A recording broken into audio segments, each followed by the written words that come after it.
Vamos a empezar entonces con las exposiciones y pues empezaríamos en orden con el equipo. El primero que va a pasar es el equipo 2 que nos va a dar el tema del chicle. Déjenme, les voy a dar aquí acceso para que compartan.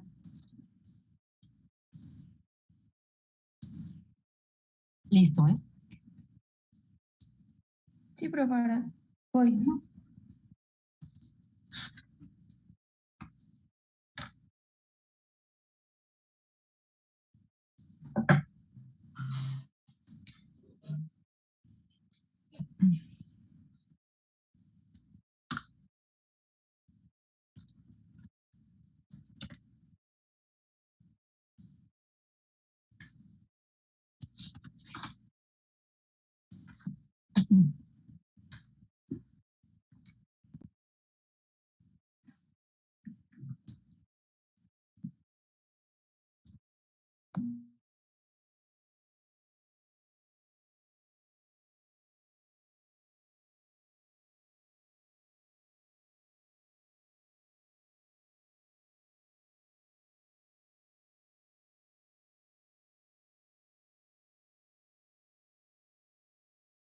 ¿Ya se ve? Sí, ya. Bueno, nosotros somos del equipo 2. Está conformado por Ayala Bonilla, Hernández Omaña, Vaca García y su servidora García Díaz. Les vamos a exponer del chicle.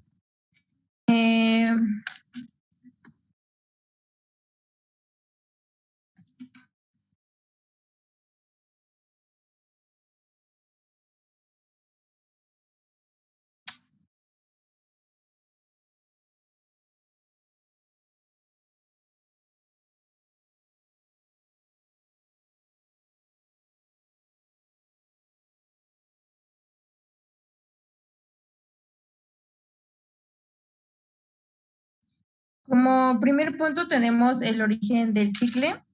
Esperen, eso antes.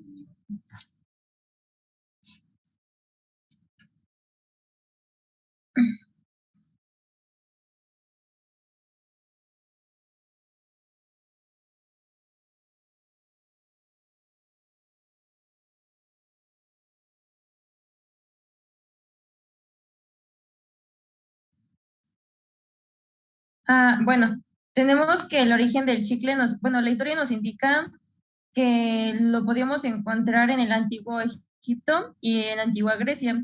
Incluso en la prehistoria se utilizaba, o se masticaban directamente plantas y resinas de los árboles con propiedades medicinales.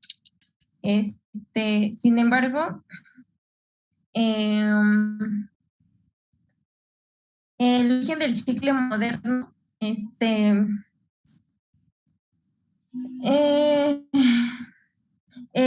se halla en las selvas de la zona del norte de Mesoamérica y el suroeste de México, en un área denominada el Gran Petén, donde surgió la cultura maya. Y fueron precisamente los mayas quienes iniciaron la recolección de los árboles más abundantes que había en la zona, que se llamaban chicozapote. Los cuales ellos hacían cortes en la corteza de los árboles en forma de seta para que brotara la savia recogida en unos cuencos colocados en la base de los árboles. Después de esto se ponía en un proceso de secado y se obtenía una especie de goma que era masticable, y esta era utilizada para limpiar la boca y los dientes, y también se utilizaba para engañar al estómago en rituales de ayuno. El nombre que recibió fue Sicte, cuyo significado era fluido vital o sangre, y poco a poco, lo fueron utilizando para comercializar en los pueblos mesoamericanos.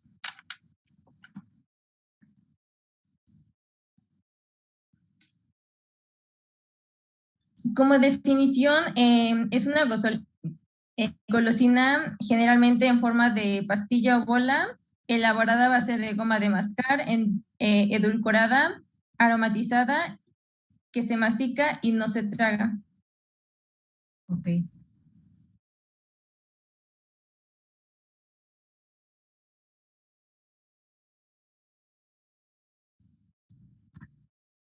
Bueno, como materias primas encontramos que se usa goma base con un 21% aproximadamente, azúcar blanco estándar con 55%, colorante 0.7%, saborizante 0.5%, glucosa 42 dextrosa 22%, glicerina 0.5% y ácido cítrico 0.3%.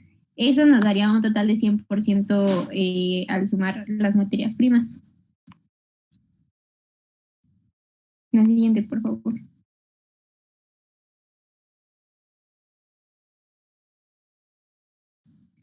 Bueno, les quisimos poner como una breve explicación de qué era la goma base, porque básicamente es como la que le va a dar pues sus propiedades al chicle y es una sustancia que fue diseñada para masticar sin ser tragada. Esta puede ser fabricada a partir de distintos materiales. Normalmente se utiliza acetato de polivinilo, pero también es utilizado la goma de xantano y las sayas de árbol chiclero, pero yo leí que esta ya casi no se utilizaba, que se utilizaba más antes. Ahorita ya utilizan más otros materiales. Y bueno, les pusimos una tabla en la que dice que la goma debe de tener una humedad máxima relativa del 25% y una ceniza del 4%. La otra columna nos habla del método de ensayo Covenin, pero eso es acerca de un ensayo que no les vamos a platicar y básicamente es pues para ver la elaboración de la goma de mascar. La siguiente, por favor. Bueno, en el ejemplo de formulación les pusimos una fórmula casera ya que no encontramos fórmulas industriales porque pues muchos guardan su fórmula como muy secreta y si encontrábamos la fórmula pues no venían como la cantidad, nada más venía lo que le agregaban y así. Y bueno, en la fórmula casera nos van a dar para 6 porciones aproximadamente. Esta nos dice que de goma base pues van a ser 50 miligramos. Esta ya se puede comprar, es como un polvito y se compra en donde venden las materias primas. El jarabe de maíz, que sería una cucharada, glicerina, que sería media cucharada, ácido cítrico, igual media cucharada, saborizante, una cucharada, colorante, una cucharada y azúcar glass, una taza.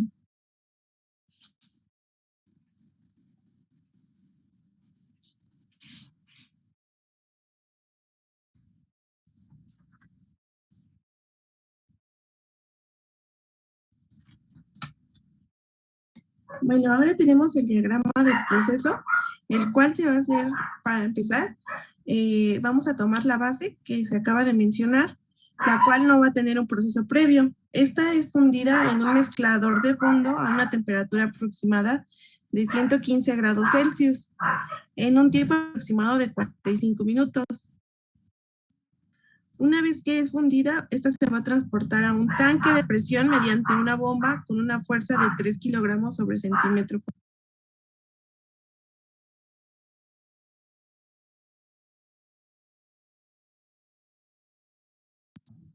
Bueno, ya después en el tanque se va a hacer pasar por un filtro dúplex para evitar ahí el paso de grumos o materia extraña a la goma. Finalmente, esta va a ser llevada a un tanque de almacenamiento. Este último paso tiene una duración aproximada entre 15 y 25 minutos y debemos de ver que nuestra temperatura final de la base debe oscilar entre los 80 más o menos 5 grados centígrados. Después de ahí vamos a pasar a lo que es el proceso de mezclado. Primero se va a adicionar en el reproceso la pastilla molida o sin moler. La cantidad de este proceso debe ser como máximo el 15% del lote y la pasta molida no debe tener más de 30 días de almacenamiento y la pastilla sin moler no debe tener más de 3 meses. Después a esto se va a agregar la base fundida que es transportada mediante los tubos enchaquetados y por los cuales se hace circular agua a 115 grados centígrados para evitar su enfriamiento. Una vez que ya se está agregada la base, se va a adicionar la glucosa que es transportada desde los tanques de almacenamiento ubicados en la área de servicios. Después vamos a tener que, una vez que se tienen los ingredientes anteriores en el mezclador, se van a realizar los movimientos de las aspas para enfriar la mezcla. Después de esto son agregados el azúcar pulverizada y la esencia saborizante. Finalmente se hacen algunos giros para ayudar al enfriamiento de la goma.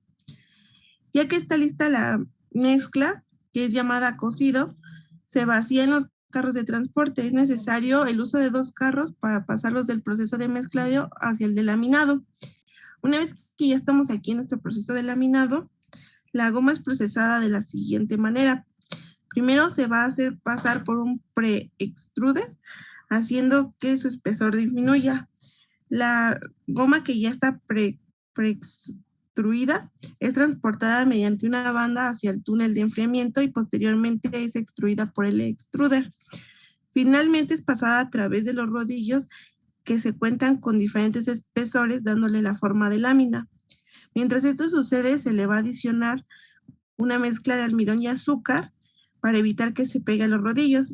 Se debe comentar que los rodillos son del número 5, número 6 y 7 y son considerados por los operadores como los encargados de dar el largo, espesor y peso final a la lámina. Como dato tengo que una lámina contiene 805 centros laminados y cada pastilla de chicle va a tener un peso aproximado de 1.41 gramos. Las láminas van a estar acomodadas en una charola de manera en grupos de 6 y se van a ir almacenando en una plataforma. Cada plataforma va a pasar a un cuarto de frío, la cual debe permanecer un tiempo de entre 1 a 8 días. Después vamos a pasar a lo que es nuestra área de recubrimiento, que es en donde una vez las láminas que ya se está cumpliendo con una dureza específica son llevadas a esta área, en donde en la primera etapa se va a agregar el jarabe y el sabor. Luego, a partir de otra segunda capa, se va a adicionar el color y después, por aspersión, después de cada aspersión, se agrega aire para secar. El número de aspersiones es controlado mediante el tablero electrónico de cada bombo. El bombo es donde se va a meter pues nuestras láminas. Todo este proceso tiene una duración aproximada de 6 horas y la pastilla recubierta presencia una apariencia opaca. Es por eso que pasa al proceso de brillado, donde por medio de aspersiones de cera y movimientos giratorios de los bombos logra adquirir la apariencia que comúnmente conocemos. Este tiempo de brillado es aproximadamente de 20 minutos. Finalmente es llevada al proceso de seleccionado, donde la máquina seleccionadora se va a encargar de separar las pastillas defectuosas y también nos va a separar las pastillas gruesas o pegadas, y ya seleccionadas son acomodadas en carros con una capacidad de 500 kilogramos. Estos carros van a pasar al área de empaque, en donde ya nuestras pastillas recubiertas pues se les va a agregar un empaque. La siguiente, por favor.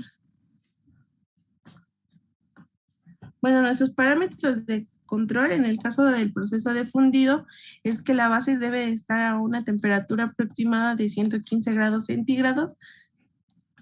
Después tenemos que el proceso de mezclado de la base debe ser transportada mediante tubos, los cuales hacen circular un agua a 115 grados.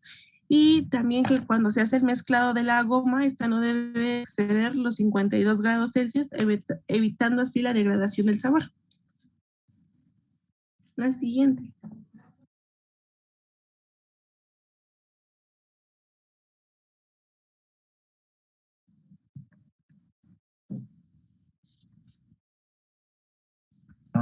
Bien, las principales funciones del envasado es que el envase debe de cumplir, tiene tareas delimitadas para el comercio que facilita el intercambio, la distribución y la seguridad para el consumidor.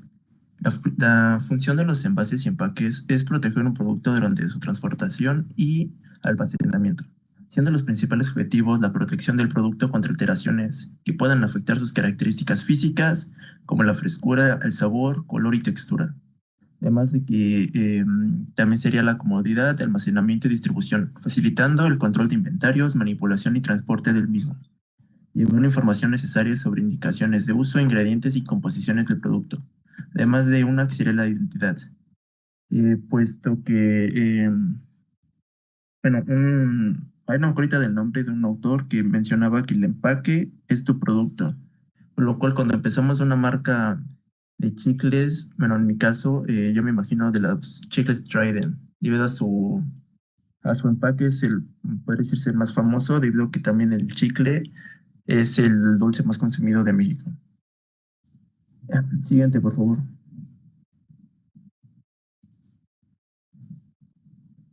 Siguiente, por favor.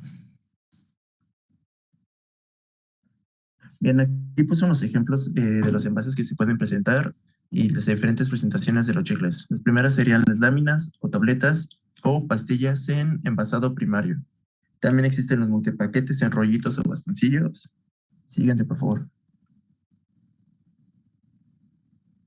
Las pastillas, los blister de chicle en precinto de cartón. Siguiente, por favor. Las láminas de chicle sueltas o en paquete de conjunto. También existen las láminas de chicle.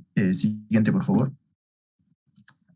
Las láminas que son láminas de chicle en etiqueta de cartón y caja de cartón de muestra para productos acumulables. Siguiente, por favor. El envasado cuenta con 3 fases. El envasado primario es en la cual los chicles se envasan utilizando máquinas de envoltorio plegado o flow pack horizontales en uno o más pasos consecutivos. Dependiendo del tipo de máquina en el que se utilice, es posible utilizar uno o más materiales de envasado. A este le sigue el agrupamiento o compilación opcional de los productos en multipaquetes. Siguiente sería el envasado secundario. Esta es la fase del envasado secundario en los cuales los productos del envasado primario se envuelven en uno o más materiales de envasado, tales como aluminio o lámina, en etiqueta de cartón o celofán. Existe aquí también la posibilidad de los monopaquetes o multipaquetes. Los tipos disponibles incluyen el envoltorio plegado, el envoltorio flow pack y envases sellados por los 3 lados. Por último tenemos el envasado final. Esta es la fase donde los productos de chicle son envasados y son preparados para su envío utilizando diferentes equipos en las cadenas del proceso. Algunos ejemplos serían las cajas de envío o las conocidas pallets. Siguiente, por favor.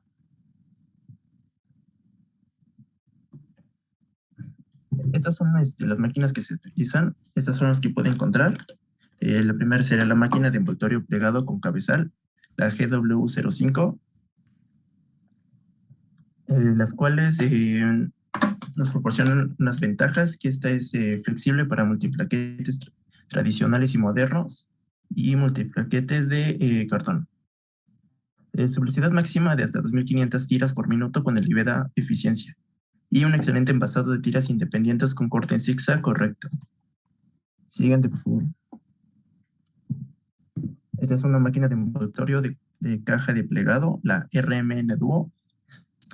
Sus ventajas son que destaca con innovadores multipaquetes, protección del producto y rendimiento máximos en este segmento y encartonado y sellado con celofán en una plataforma compacta. Siguiente, por favor. La siguiente sería la máquina de encartonado WKM2, cuyas ventajas son que ofrece un máximo rendimiento en encartonado, wraparound, elevada flexibilidad de formatos sin sencillo cambio de formato y excelente nivel de higiene y ergonomía. Siguiente, por favor. Bien, en el apartado de caducidad, me gustaría diferenciar entre lo que es una fecha de caducidad y la fecha de consumo preferente.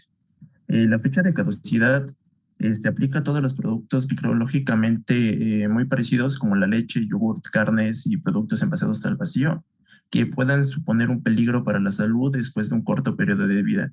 ¿Esto qué quiere decir? Esto quiere decir que el alimento pasado esta fecha no es adecuado para su consumo desde un punto de vista sanitario.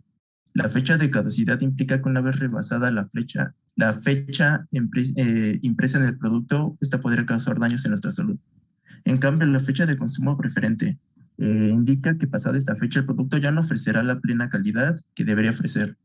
Así también puede haber perdido algunas de sus cualidades o no ser enteramente satisfactorio, pudiendo verse alteradas sus características organolépticas como el sabor, el olor o presentar un sabor rancio, entre otras. pero desde un punto sanitario es totalmente comestible. En este caso serían los chicles.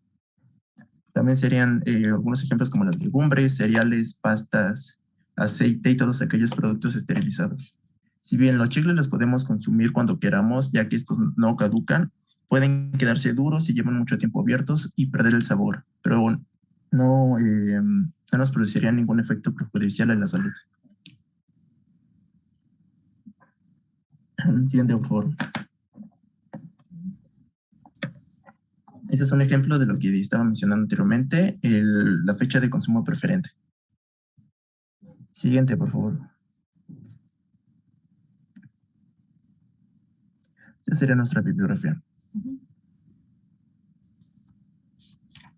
Ok, pero no lo quiten de ahí, por favor. Bueno, pues, ¿alguien tiene alguna pregunta, algún comentario para el equipo?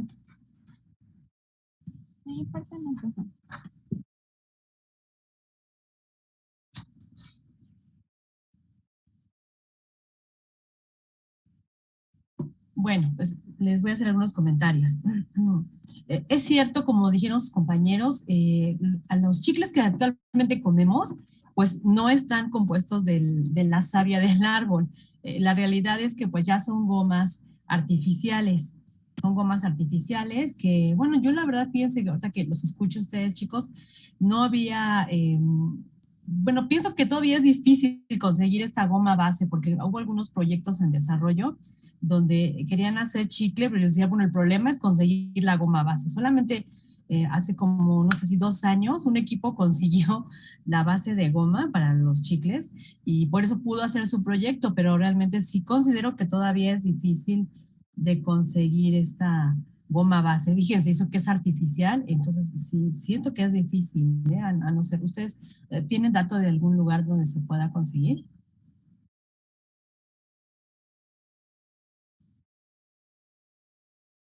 ¿De la goma base? Sí. Sí, nada más déjalo encuentro porque yo busqué en internet y Ajá. me apareció en dónde comprarla. Ay, ¿me lo puedes compartir? Por Sí. favor.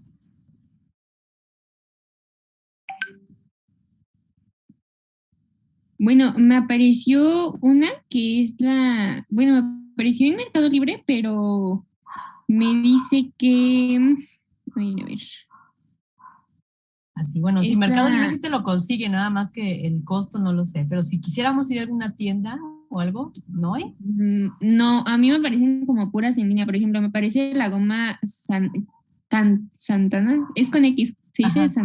Santana, no sé, y me parece que en Amazon sale en 160 pesos, pero nada más son 500 gramos. Sí, no, y aparte es que, bueno, entendí que era goma Jantana, entonces a lo mejor esa no es. Sí, no, como que la que dice ahí como tal, no nos aparece como para comprarla.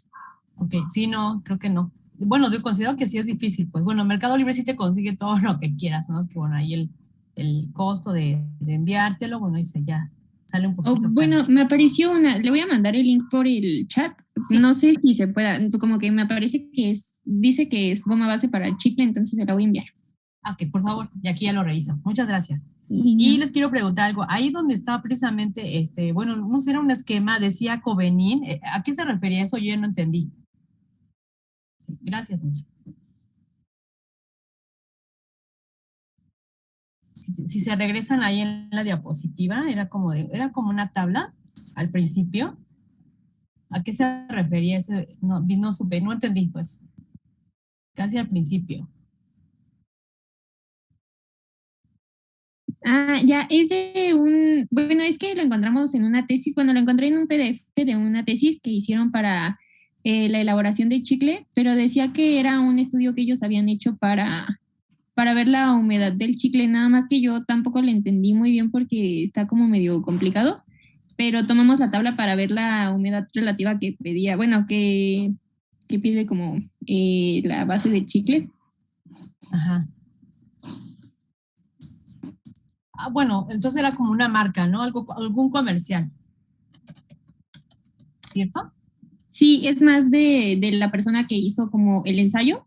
Dice que es como para determinar la resistencia de la goma, del chicle, de la goma base. Ok, porque esa no la entendí muy bien y que no supe qué era. Bueno, eso es como un anuncio comercial, eso de Covenin. Muy bien. Ahora, ya que aprovechando que estamos en el diagrama de flujo, bueno, les comento que aquí faltaría, estamos en el proceso de laminación y ahí termina. Sin embargo, ustedes en el diagrama de la explicación, bueno, dijeron la parte del confitado, del grajeado.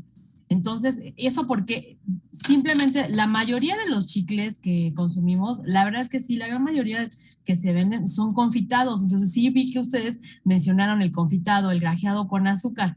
Entonces, por ejemplo, aquí en el diagrama de flujo, bueno, faltaría la parte de los bombos. Ya en el envase, bueno, presentaron todas las formas que hay posibles de chicles, porque sí se venden todavía las láminas. Sin embargo, el más común, pues es la verdad es que confitarlo, hacer un confitado duro con azúcar, porque le da una mejor presentación. Las fotos que pusieron al principio, bueno, son chicles confitados, donde pues se le puede poner color y un brillo así muy atractivo para el consumidor. Entonces, ese es el motivo por el cual, la verdad, sí, casi todos los chicles pues van confitados. Los que van en laminado, así como tienen su proceso, son poquitos, la verdad. Yo creo que todos, si consumimos chicle, compramos, presiento que el confitado. Incluso los de bola, los que mencionaron de bola, pues también están confitados, tienen un confitado duro al final. Y el objetivo, bueno, es darle la presentación. Porque si pusiéramos la pura lámina de chicle, bueno, se ve opaca, ¿no? Incluso con polvo, porque ya dijeron ahorita en la presentación que para hacer este proceso se les pone una cubierta para, pues, que no se peguen entre ellos. Así que, a ver si le pueden poner eso, ¿no? En su reporte, la parte de los bombos o del confitado. Sí, maestra. A ver si pueden. Y en la parte de los parámetros de control, bueno, pues ahí sí les faltan, como que sí les faltaron más parámetros de control del chicle, empezando por la calidad de la materia prima. Entonces, les pido que también redondeen, completen esa parte.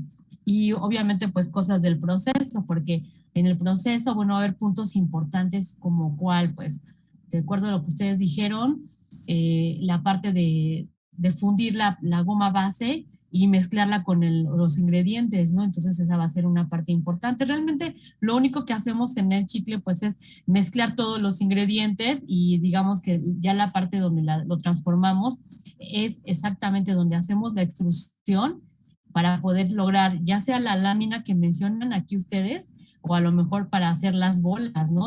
¿Se acuerdan del video que les pasé? Ahí se veía la parte de donde se hacen los chicles, bueno, la bola de los chicles, ¿no? El video que vimos en la última sesión, cómo se forma la bola para poder hacer el chicle. Así que ahí completen ustedes también los parámetros de control, si considero que les faltaron. Por ejemplo, y si hablaron de un chicle confitado, bueno, pues ahí va la parte del confitado, ¿no? En los parámetros de control, pues tenemos que cubrirlo muy bien para que quede pues terminado como queremos el chicle. ¿Sale? Eso sería nada más. Sí, maestra. Ok, Sí, profe. ya lo pueden quitar, muchas gracias.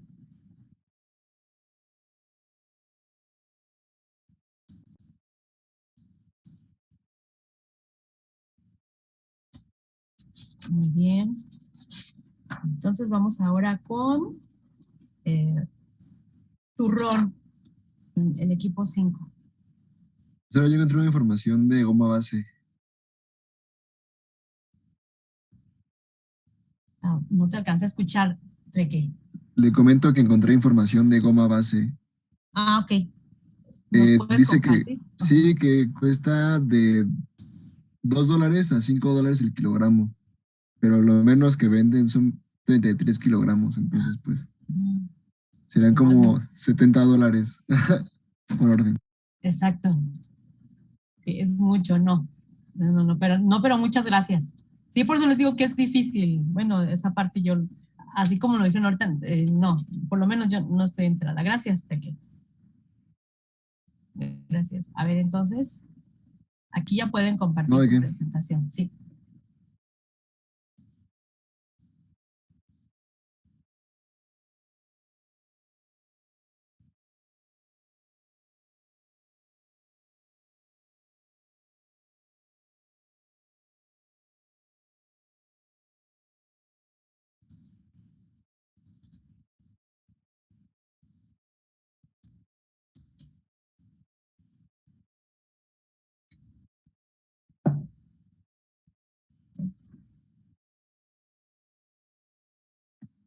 Ya saben.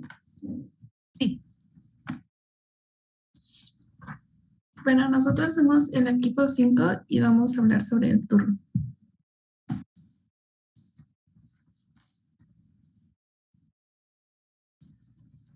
Sí, los antecedentes del turrón. Si hablamos del turrón, la historia del turrón es tan antigua que no hay una respuesta clara a esta pregunta, ya que pues no hay una documentación tan detallada en la que nos cuenten el origen del turrón. La historia cambia dependiendo de la persona que la cuenta. El origen del turrón se remonta a los tiempos griegos en los que ya se preparaba un alimento energético a base de almendras y miel. No obstante, la época árabe de la península ibérica es la que parece liderar la historia del turrón. El turrón durante la época árabe data, según los documentos que se remontan de la época, sobre que los árabes buscaban un alimento nutritivo que mantuviera sus propiedades durante bastante tiempo y que fuera sobre todo de fácil transporte. Es por eso que surge el turrón, un producto hecho a base de frutos secos y miel que resistía muy bien las bajas temperaturas. Recordando que pues los árabes eran característicos por el comercio, la gente podía llevarse las tabletas de turrón para consumirlas posteriormente. Su alta capacidad de... ¿Mande? Bueno. No, creo que no era nadie. Ok. Entonces la gente podía llevarse las tabletas de turrón para consumirlas posteriormente. Durante la época griega, el turrón y las olimpiadas están conectados de alguna manera. Algunos documentos señalan que los griegos preparaban esta mezcla de frutos secos y azúcares para que los deportistas pudieran consumirlos. Su valor energético les daba más fuerza para participar en las pruebas deportivas. Pero no es hasta que en Barcelona se destaca la figura de un artesano de apellido Turró, que apostó por utilizar alimentos que abundaban en Cataluña durante el siglo XVIII. Así utilizó almendras y miel para hacer obleas. También se data sobre que la tradición popular opuesta por el origen de turrón es en Gijona, la localidad que tiene una de las mayores producciones actualmente de turrón. Se dice que el rey Felipe II organizó una fiesta para los visitantes asiáticos que ya conocían la existencia del turrón de Gijona, y de hecho hay una leyenda sobre el turrón y una princesa de Escandinavia que se casó con el rey.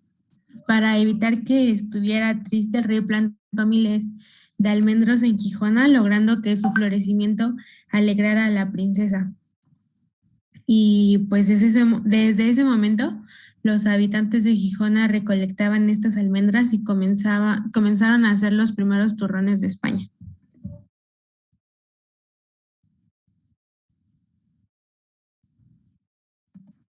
Como definición, según la Real Academia Española, el turrón es un dulce que por lo general está en forma de tableta, hecho por almendras, piñones, avellanas o nueces, tostados todo y mezclado con miel y azúcar.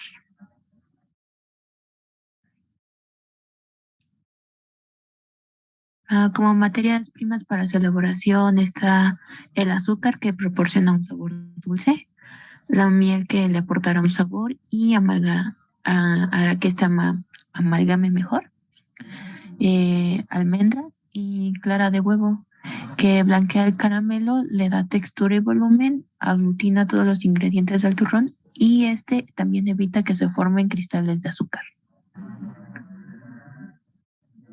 También, bueno, para las normas de control para las materias primas, en cuanto al azúcar, es la norma NMXF 084 SCF1-2004 de industria azucarera, y para la miel la NOM 04 GAN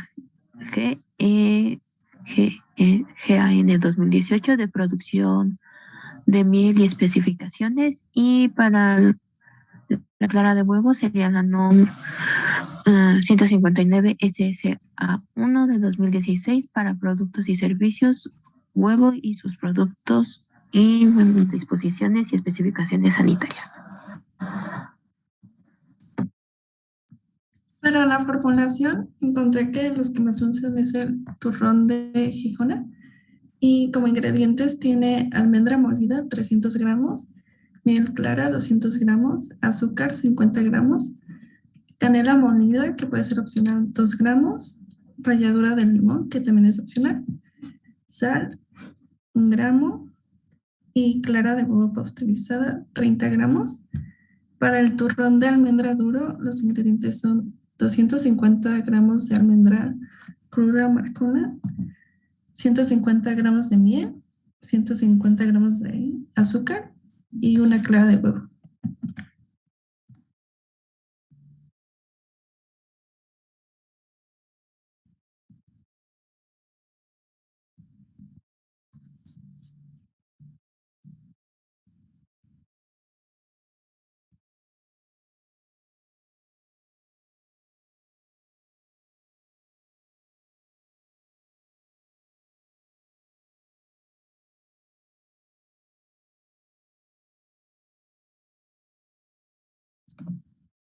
Bueno, para la elaboración del turrón, perdón, se empieza con los tratamientos previos que se le tienen que dar a la almendra. En este caso, primero es el escaldado al vapor. Aquí lo único que se hace es reblandecer la piel de la almendra para que se pueda separar y luego, bueno, después mediante un sistema de, bueno, todo esto se hace mediante un sistema de rodillos y luego se pasa al secado de las almendras. Pues aquí se elimina la humedad y en parte adquiere bueno, esto también es parte por un proceso de escaldado y luego sigue la clasificación y selección de la almendra. Se separa el polvillo, la cáscara y las almendras que están quemadas. En esta clasificación, las almendras enteras son las que se reservan para la elaboración del turrón duro. Y bueno, se emplean las almendras enteras y las que son agradables a simple vista. Y las rotas solamente se reservan para que pueda elaborarse el turrón blando o el mazapán, que se trabaja con pues la almendra molida. Y bueno, y después ya sigue la elaboración del turrón y que empieza con una cocción a una alta temperatura, aproximadamente a unos 140 grados Celsius. Y bueno, esto es de la miel y el azúcar. Esto se hace en unas calderas provistas de agitadores.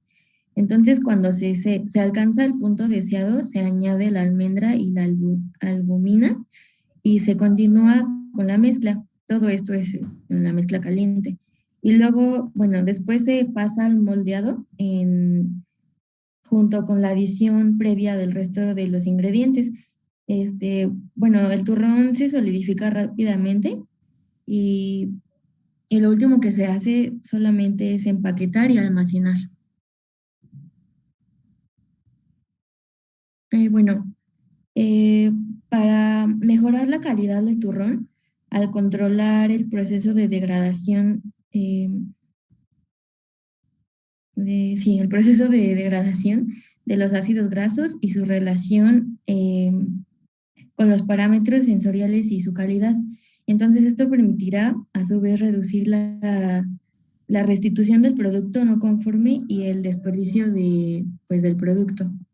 En este caso, es controlar y mejorar la calidad de la materia prima suministrada por los proveedores de variación en diferentes lotes, disponer de una herramienta que sirva para la ayuda del destino y el procesado de los ingredientes con el fin de preservar las propiedades nutricionales y sensoriales en un mayor tiempo. y reducir los costos y tiempos de análisis químicos para conocer el estado real del producto y fortalecer su posición en el mercado respecto a la competencia y pues minimizar los posibles riesgos para la salud del consumidor derivados de la ingesta de compuestos potencialmente perjudiciales y ya. Para el envasado de turrón existen distintas alternativas, pero una de las soluciones más demandadas es el envasado vacío. Así es todo.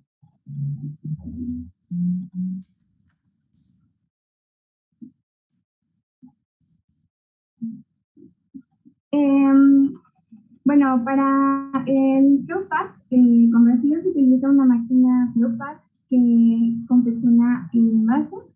Y pues este envase sale de la máquina con uno de los extremos abiertos y bueno, ya después entra el proceso de vacío. Una de las ventajas de este tipo de envase es que pues, se incrementa la vida útil del producto, ya que pues, el turrón se mantiene en óptimas condiciones hasta su consumo. Y bueno, aquí hay otros tipos de envase, como el termoformado de vacío fácil, envase vertical para productos monodosis y envases internacionales.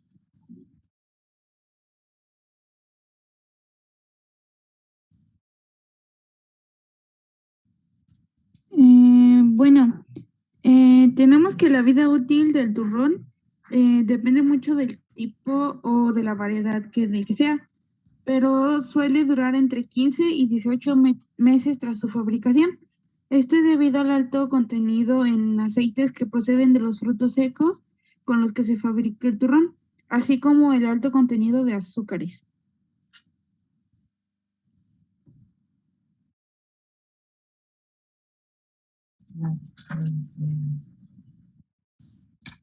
Ok, no lo quiten. ¿Alguna pregunta para el equipo? ¿Pregunta, duda, comentario? No, profesora. No, profesora. ¿No? Ok, entonces les pregunto yo a los muchachos. Bueno, aquí para aclarar, en la definición, bueno, sé que la encontraron de una referencia, sin embargo, bueno, ustedes vean que fue muy importante el ingrediente de la clara de huevo. Entonces, quizás en esa definición, a lo mejor tendríamos que complementarle diciendo que también lleva clara de huevo, sobre todo para el turrón duro. Y ahí, por ejemplo, también les habría faltado entonces hablar un poquito más del turrón blando, porque sí son dos tipos importantes de turrón, el turrón duro y el turrón blando. En el turrón blando sí mencionaron ustedes que, bueno, pues era como el mazapán. Sin embargo, fíjense que en España, que es un dulce tradicional español, sí manejan ambos tipos de turrón blando y duro, y, por ejemplo, no le ponen mazapán, o sea, sí tienen como separado lo que es mazapán y lo que es el turrón. Quizás a lo mejor nos podríamos nada más separar esos términos en función de la forma geométrica que tienen, porque los mazapanes, bueno, sí los ubicamos en sus formas redondas y los turrones normalmente vienen en barra, exacto como vienen en las fotografías del envasado, vienen como en barra. Es un producto es que aunque es español, sí se consigue en México, lo que pasa es que yo lo he visto que lo venden como en Navidad. ¿Alguien lo conoce? Sí. ¿Sí lo han probado? No escuché quién fue.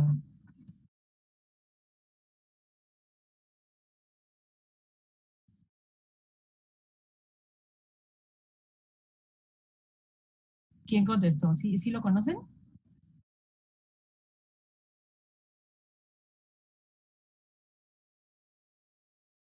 ¿Nadie? Sí, yo, profe. Ok, es que no. Perdón, es que tenía el micrófono apagado. Ok, sí, porque no te escuché. Dinos cómo es, ¿cuál has probado? ¿A qué sabe? Es que, bueno, me acuerdo que lo probé ya hace muchos años. Era el blanco, El duro. Ajá, el duro, pero no, recuerdo que su consistencia era como un gis. pero de sabor la verdad es que no lo recuerdo. Recuerdo que tenía almendras, eso sí, pero no recuerdo mucho de ese dulce, profe. Ok, no pasa nada más, digo, solo que nos compartieras. Andrea, gracias. Ok, el duro sería como el equivalente a nuestra palanqueta mexicana, porque realmente sí es duro, entonces al morderlo, y bueno, tiene este color blanco precisamente por la albúmina del huevo, y al morderlo pues tendría una sensación similar a que si comiéramos nosotros la palanqueta. Aunque, bueno, nuestra palanqueta tiene mucho cacahuate y sí tiene la miel, pero la miel solamente la pega. Y ustedes vieron ahorita en las fotos que pusieron sus compañeros, ahí lo pueden regresar, a ver, en esas, sí hay foto por ahí, ¿no? Aquí, bueno, en esta simplemente ahí están. En esa foto, vean, en la parte inferior, bueno, está el turrón duro, que normalmente es así, es blanco y tiene las almendras, aunque a la cantidad de almendra, bueno, nos va a dar, por ejemplo, la calidad del turrón. Obviamente las almendras son caras, entonces entre más caras, entre más almendra tenga, pues es más caro nuestro turrón. Pero sí hay público, de hecho en España es muy, muy tradicional comerlo, como les digo, en Navidad, pero sí lo podemos conseguir aquí en México. Solo que en esas mismas temporadas donde yo he visto que sí lo traen, no sé, en Liverpool, lo podríamos quizás conseguir, luego traen turrón español, por si alguien de repente quiere probarlo y conseguirlo. Sí se puede conseguir, pero sí es por temporada. Bueno, entonces les decía que a lo mejor faltó hablar un poquito más del turrón blando, de esta otra variante. De hecho, ahí en la fotografía, el que está a un lado, siguiendo del blanco, bueno, este sería un turrón blando. Entonces, la diferencia es también la textura, fíjense, es como los caramelos, también es la textura, porque el blando realmente sí va a ser blandito. Y ustedes observen ahí en la foto, porque ya no dijeron los compañeros, pero en la foto, por ejemplo, vean que no se ven las almendras. ¿Por qué? Porque eso sí lo mencionaron ellos, las almendras que van trozadas son las que se utilizan para hacer precisamente este tipo de turrón. Sucede que se tiene que moler y al molerlo, bueno, pues ya no vamos a ver nosotros la forma de las almendras. Entonces, esa sería como la diferencia, que va a haber utilizarse la almendra, pero ahora molida. Y entonces, bueno, al molerse va a soltar la grasa y al tener la grasa expuesta, bueno, entonces vamos a tener una consistencia más suave de ese turrón. Muy bien. En la parte del material de envase, faltó indicarlo. Sí dijeron cómo se empacaba, pero no lo oí. ¿O sí estaba ahí? Chicos, pueden avanzar hacia el envasado. ¿En qué material es? ¿En qué material lo envasaremos? Si pueden, consigan esa información y la ponen en su reporte, por favor. ¿Sí? Y la caducidad, tampoco no la alcancé a ver. ¿Cuánto dijeron que tenía? Es de 15 a 18 meses. Ok, va. Sí, eso es que no alcancé a registrarlo. Gracias, sí está bien. Y bueno, los parámetros de control, nos regresamos ahora al parámetro de control. También les pido que los redondeen porque en los parámetros de control necesitan ustedes pues poner así como lo hicieron ustedes para la parte de los dulces tradicionales. Acuérdense que hicimos mucho hincapié que el control va desde la materia prima, que bueno, ya está mencionada en el primer punto, y luego nos vamos a los del proceso. Lo demás es cierto, sin embargo, bueno, tenemos que puntualizar cuál sería la parte del proceso que tenemos que controlar para que el producto salga bien.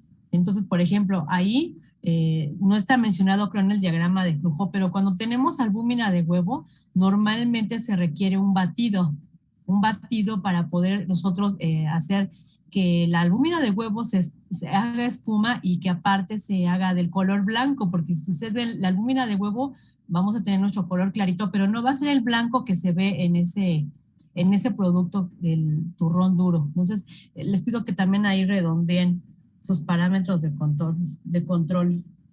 Tiene que haber, por ejemplo, hay un batido y tienen que ponerle que, bueno, pues que es importante, ¿no? No sé, aquí en el diagrama de flujo no estaba mencionado el tostado, pero recuerdo que dijeron al principio que eran tostadas las almendras, ¿sí o no?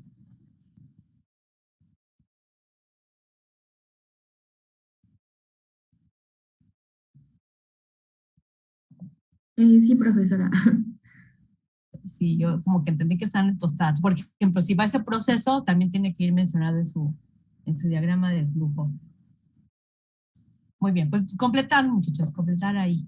No sé, si hay un cocimiento de un jarabe, bueno, pues esa parte también va a ser, acuérdense que también sería un parámetro de control. Aunque no conozcamos la temperatura, a lo mejor ese jarabe nos va a dar la consistencia para poder hacer el turrón. Entonces, yo creo, de hecho, es lógico que como es un producto de confitería, pues sí requiera un cocimiento, ¿no? De un jarabe. ¿Sale? Muchas gracias. Ya no pueden dejar de compartir. Sí, gracias. Perfecto. Entonces, nos vamos al siguiente equipo que nos va a dar obleas. Equipo 3.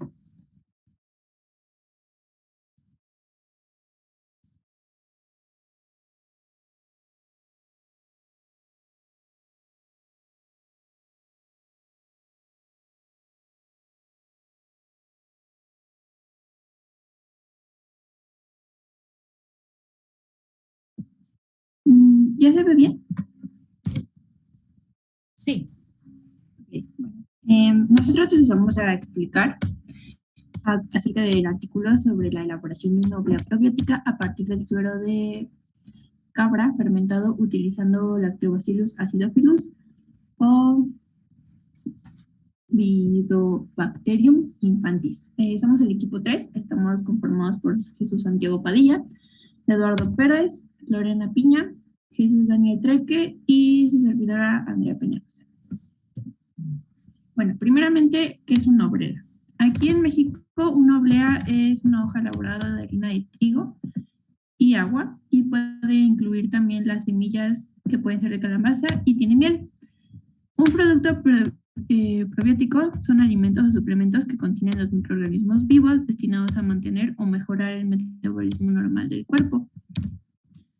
Ahora, en este artículo se propone el desarrollo de un producto probiótico a partir del suero de dulce de cabra fermentado con Bifidobacterium infantis o Lactobacillus acidophilus en una presentación de oblea. Estos productos han tenido como mucho éxito por su uso como prevención y tratamiento de enfermedades gastrointestinales en la modulación del sistema inmunitario. Para que un producto se considere probiótico, tiene que cumplir ciertos requisitos que, según la Asociación Japonesa de Leche Fermentada, sugieren un umbral de 107 unidades fermentadas de colonia por gramo o por mililitro de producto. Para tener este margen de microorganismos viables es un poco difícil porque se necesita una cadena de frío, lo cual implica un alto costo y una logística complicada. Por eso se tienen las opciones de la microencapsulación, el uso de agentes protectores o las técnicas de deshidratación. En el artículo se usa la deshidratación, pero igual hay que tener cuidado con la etapa del secado porque también puede disminuir los microorganismos viables dentro del producto. Ahora se va a utilizar el suero de leche de cabra porque en México de hecho se considera un desperdicio al hacer el queso. También puede considerarse como un problema ambiental potencial. En México la producción anual es de 145 millones de toneladas y mundialmente la producción mundial es de 145 millones de toneladas y en México es de 1.5 millones de toneladas. En este artículo, el suero de leche puede servir como sustrato para las bacterias probióticas, por lo tanto tiene un potencial alto de transformación a un producto de alto valor agregado. Los materiales que se usaron fueron las bacterias que ya se mencionaron, el de Acidophilus y B. infantis. Estas se conservaron a menos 80 grados centígrados. Se utilizó el caldo man rugosa y sharpe con un 20% de glicerol, suero de leche de cabra, inulina de achicora de baja viscosidad, almidón de maíz resistente de tipo 2 y gelatina comercial. Ahora, para la reactivación de las cepas, se utilizó 7.5 mililitros del caldo MRS y se cultivaron en una incubadora al vacío. La densidad óptica se controló a 660 nanómetros usando un espectrómetro. Se llevaron sucesivas etapas de reactivación del caldo hasta que el volumen del inóculo y hasta que se eliminó la fase de latencia y la tasa utilizando un volumen específico. Luego se hicieron transferencias de volumen descaldado a 450 mililitros y las cepas se adaptaron al suero de leche de cabra pasteurizado mediante una tercera ronda de transferencias sucesivas. Luego esto se dividió en porciones y se almacenó a 4 grados para su experimento de fermentación. La fermentación del suero se hizo a 72 grados centígrados durante 15 a 30 segundos antes de los experimentos de fermentación. Las fermentaciones se hicieron utilizando las bacterias que ya se mencionaron y se hicieron en volúmenes de 450 mililitros de suero. También se usaron 10% de inóculo. Luego de que se inocularon, estas placas se mantuvieron en las incubadoras y se tuvieron que estar monitoreando para monitorear el crecimiento celular, el consumo de lactosa, la producción de ácido láctico y la evolución del pH. Esto se hizo por medio de HPLC.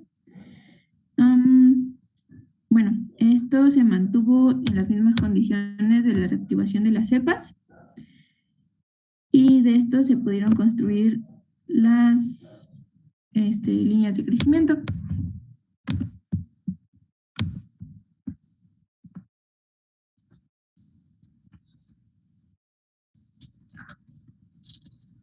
Vaya, perdón. Los experimentos para determinar el probiótico, o sea, en este caso la formulación de la oblea. Además del suero probiótico fermentado, se utilizaron aditivos de calidad alimentaria para formular la oblea probiótica. En este caso fue la inulina de archicoria de baja viscosidad, RS y gelatina comercial. Estos aditivos fueron seleccionados pues por las propiedades probióticas que se tienen y se prepara y sus propiedades funcionales. Para este caso se prepararon la solución de inulina y la gelatina del 15 y 10% y la suspensión de RS se preparó al 6%. Se determinó las cantidades de cada uno de estos aditivos y se evaluó los diferentes niveles, que en este caso fue de 8 y 16%, que fue el volumen final de la preparación. Con estos niveles se determinaron pues las bases preliminares y se vertieron 11 mililitros de cada formulación en las cajas Petri para dejarla secar con un horno convencional. Y la duración de este proceso fue de 3 horas a 55 grados Celsius. Siguiente, por favor.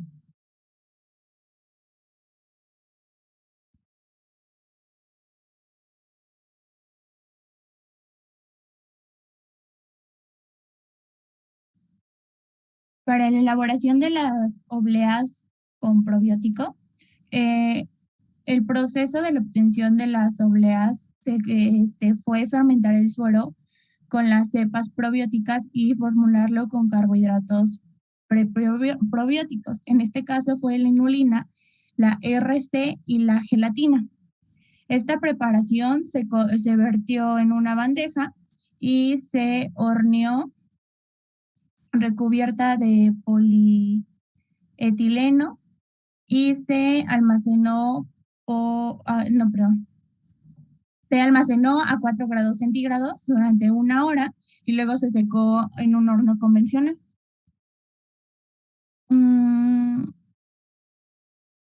Y por último se deshidrató a temperatura ambiente durante 22 horas entre 23 más o menos 2 grados centígrados. Y su secado fue aproximadamente de un 0%. Siguiente, por favor.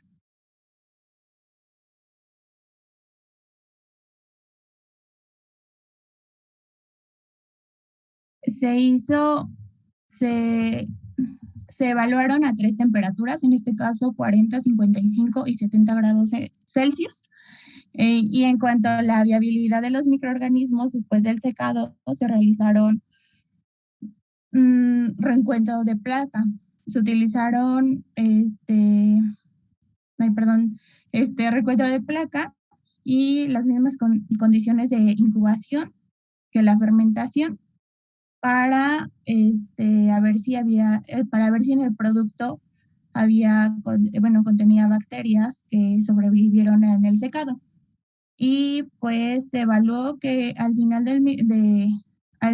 de todo esto hubo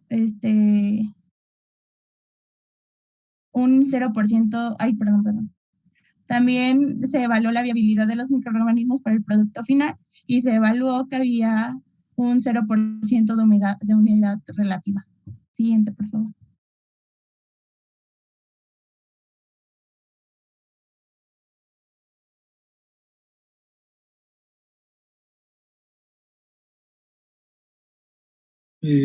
La cinética de fermentación del suero con B. infantis ATCC 17930 y L.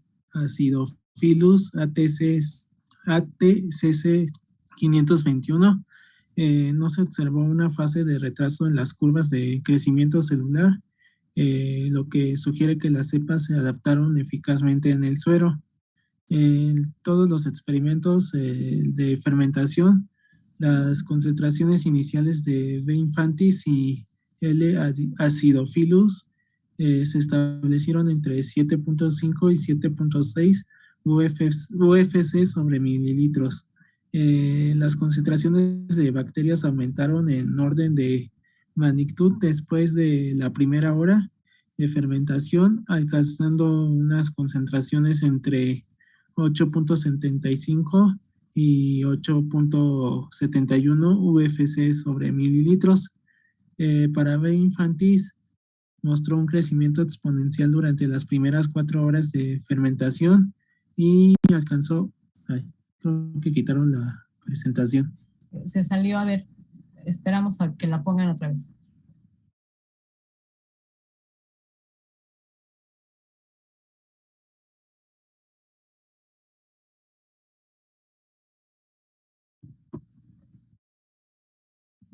Profesora, nuestra compañera nos acaba de avisar que se quedó sin conexión. Permítame tantito, déjela. A ver, ajá, sí, eso les iba a decir que si no, alguien más que la tenga.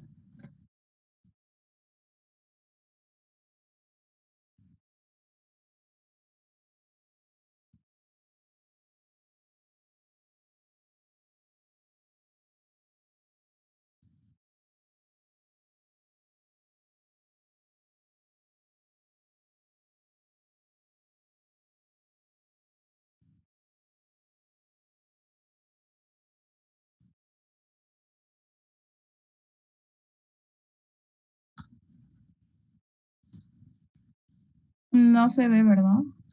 Todavía no.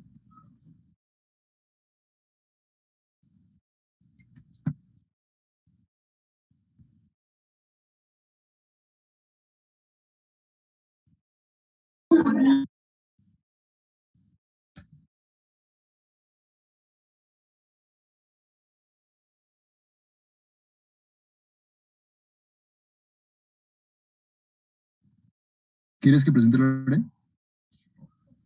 ¿O alguien más que la presente? Sí, yo creo que sí, porque no me carga. Va, deja presentar.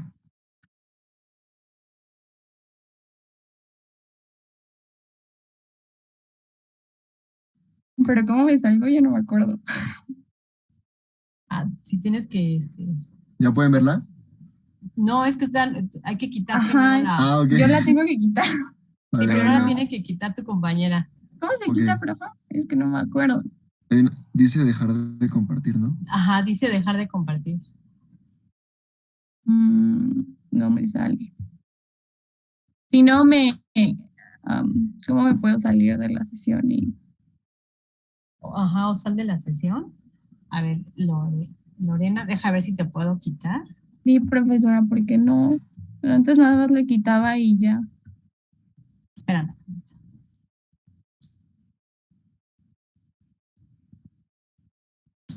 Intenta con Alt S, a ver si funciona.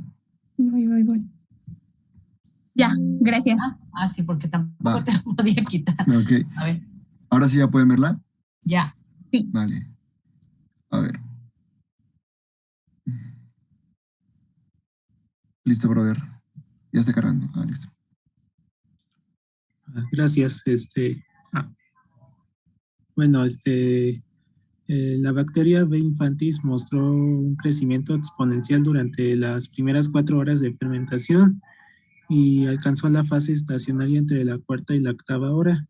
La tasa de crecimiento específica y el tiempo de duplicación para esta etapa fueron de 0.28 y 2.25 horas. Siguiente, por favor.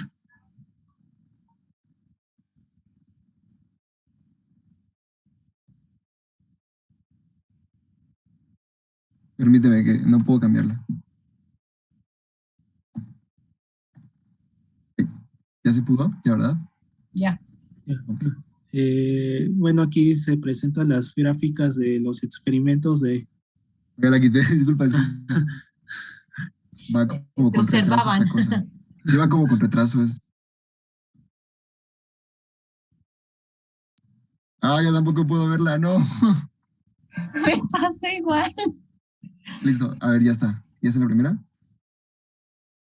Permítame. Mejor no la pongas como presentación. Ya. Si no la hagas grande, a lo mejor está afectando el paso. Lo que pasa es que iba como con retraso, pero yo creo que, a ver, intento y ya, si no, pues así. Bueno, aquí se presentan las gráficas de los experimentos de las bacterias de B. infantis y Lactobacillus acidophilus, donde vemos que las curvas las curvas como que punteadas están como que creciendo, algunas, mientras que otras están disminuyendo, que es obviamente el pH del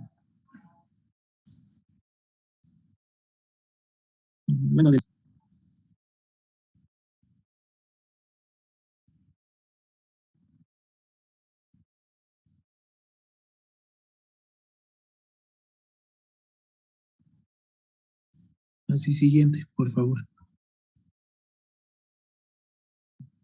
Definición de la formulación probiótica de la urea.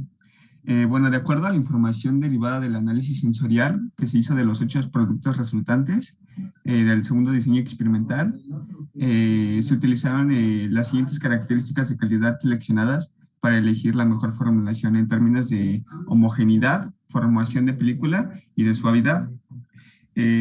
Aunque este estudio tuvo algunas limitaciones, ya que se hizo uso de un número relativamente pequeño de jueces que no estaban capacitados, aunque las opiniones de los jueces fueron muy consistentes.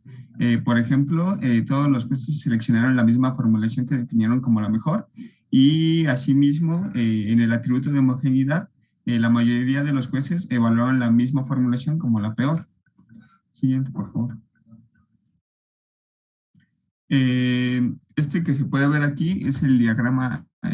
Son los diagramas cúbicos, en el cual se hace un análisis de los niveles de los aditivos mediante un diseño factorial experimental. Esto se hace para determinar la formulación del producto probiótico de deshidratado y laminado. Cada uno de estos ejes del cubo corresponde a un aditivo en sus niveles bajo y alto, que va de 8.33 y 16% respectivamente. Los números en las esquinas corresponden a los promedios obtenidos de las evaluaciones de los 9 jueces, donde el cubo A representa la formación de películas, la B de la formación de homogeneidad, y el cubo C representa el de la suavidad. El RS, que se puede ver ahí, es el almidón de maíz resistente tipo 2. Siguiente, por favor. Después vienen los efectos de cada uno de los ingredientes sobre las características de calidad evaluadas, que se presentan en la figura 3. La figura 3 corresponde a estas 3 imágenes, la cual la imagen con el inciso A corresponde a la homogeneidad, la B a la suavidad y la C a la formación de película. Como se puede ver en los gráficos, en las tres imágenes, la inulina presenta es constante, lo que quiere decir que es que es de alta calidad. Siguiente, por favor, es donde se explican mejor los resultados. Los resultados sugieren que un alto nivel de inulina tuvo un efecto positivo en todas las características de calidad. Además, aunque no se observó un efecto significativo del almidón sobre la homogeneidad, los niveles bajos de este ingrediente parecen mejorar la suavidad y la formación de películas. La gelatina parece tener un efecto positivo sobre la homogeneidad también a un nivel alto, mientras que no se observó un efecto significativo sobre la suavidad y la formación de películas. Aunque el análisis estadístico no fue lo suficientemente sensible como para mostrar diferencias significativas, exceptuando el de la inulina y el de la gelatina, que sí tuvieron efectos significativos sobre la homogeneidad. También observamos que los factores y los niveles seleccionados en el diseño experimental dieron como resultado obleas con diferentes calidades. Los gráficos derivados del análisis experimental representan una herramienta para hacer decisiones sobre la mejor formulación. Siguiente, por favor. Ok. La exposición a altas temperaturas y oxígeno podría ser letal para los microorganismos. Ambas condiciones ocurren durante el secado. La tabla 1, que van a poder ver a continuación, muestra las temperaturas de secado estudiadas, el contenido de humedad después del secado, el recuento de bacterias viables antes y después del secado y la proporción de bacterias probióticas que sobrevivieron al proceso de secado. La tabla 1 es la rúbrica utilizada en el análisis sensorial de formulaciones. Del lado izquierdo tenemos calificaciones para la película de entrenamiento, calificación para la homogeneidad y calificación para la suavidad, yendo de 1 a 5, siendo 1 muy insatisfactorio y siendo 5 muy satisfactorio. En el caso de muy insatisfactorio, la muestra seca no muestra integridad. La muestra presenta escamas pequeñas y separadas y muy secas. Y en el caso de satisfactorio, o más bien muy satisfactorio, la muestra seca es una película uniforme con apariencia plástica. Para la homogeneidad, en el caso de muy insatisfactorio, la muestra presenta zonas opacas y translúcidas muy delimitadas. Y para muy satisfactorio, toda la muestra tiene un aspecto muy uniforme. Y en el caso de la suavidad, muy insatisfactorio, toda el área de la película muestra arrugas que van de moderadas a sustanciales. Y para muy satisfactorio, la película es totalmente suave. En todos los casos, la concentración del tiempo de operación fue aproximadamente un 79% más largo y la humedad en el producto fue de aproximadamente un 1% más alta. En consecuencia, se recomienda el secado de 50 a 60 grados centígrados. Bajo esta condición se obtuvo un producto con el 9.47 más menos 1.2% de humedad final.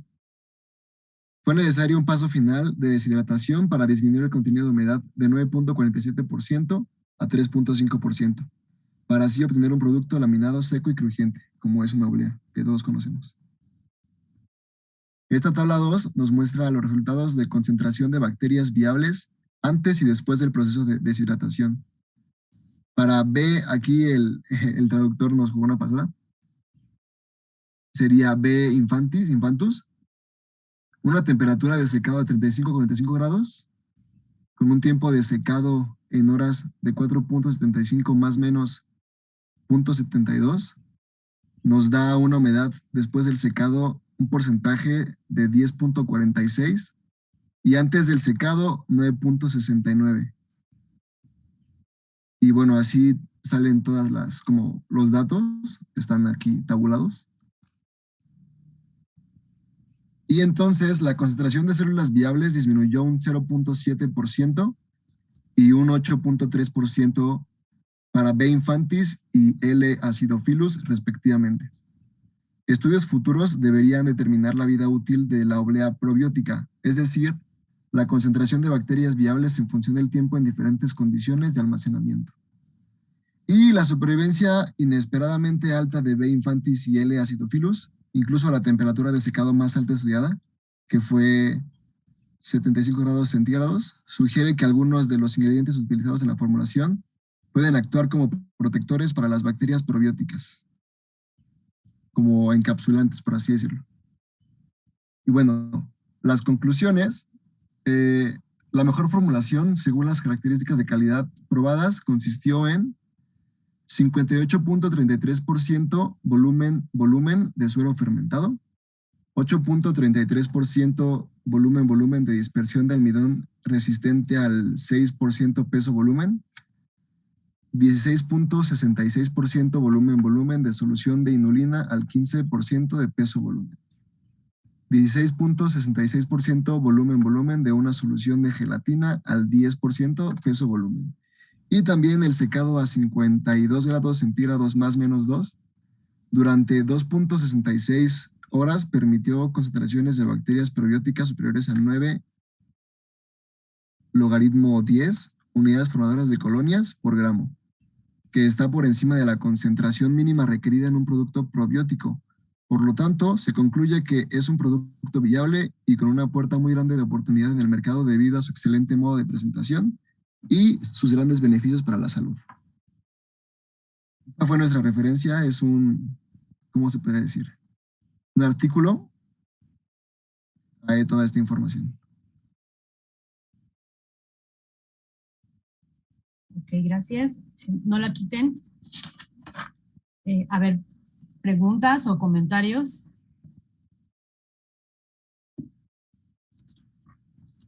No, profesora. ¿No? ¿Se entendió? Sí.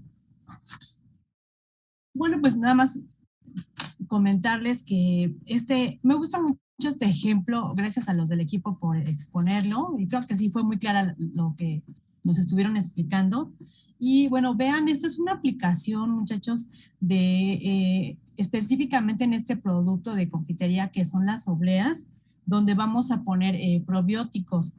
Es curioso porque normalmente sabemos que los probióticos pues van a ir en alimentos líquidos, aunque los alimentos líquidos, bueno, tienen sus limitantes, como nos explicaron ahorita los compañeros.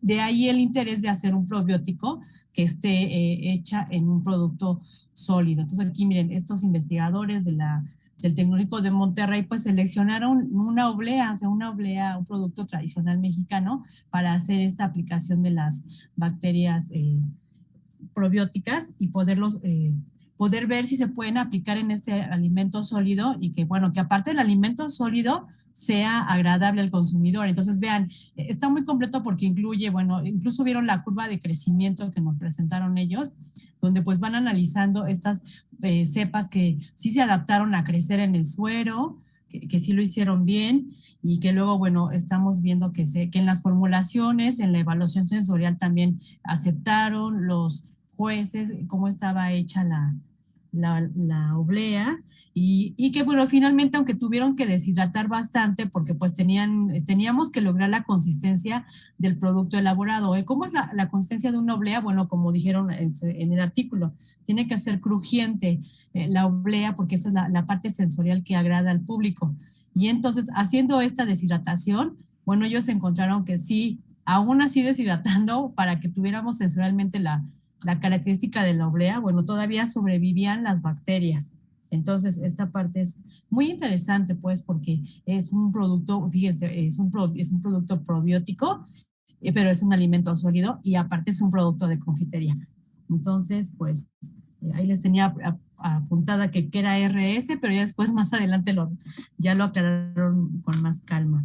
Muy bien. Bueno, pues ahí tenemos como agentes que están gelificantes, bueno, que van a ser la parte sensorial de suavidad de la oblea, pues la gelatina y este almidón precisamente, que tiene que tratarse de un almidón modificado, porque pues ya dijimos en nuestro estudio de lo que llevamos de confitería, pues que el almidón nativo luego no nos da las consistencias que queremos, entonces es muy probable que este almidón que están utilizando los investigadores pues sea un almidón modificado. Muy bien, muchachos, pues muchas gracias. Ya lo pueden quitar. Muy bien, muchas gracias. Ok, déjenme pasarles, entonces vamos a terminar aquí. Lista, los que no anoté. Habrá llegado Sheila Hernández.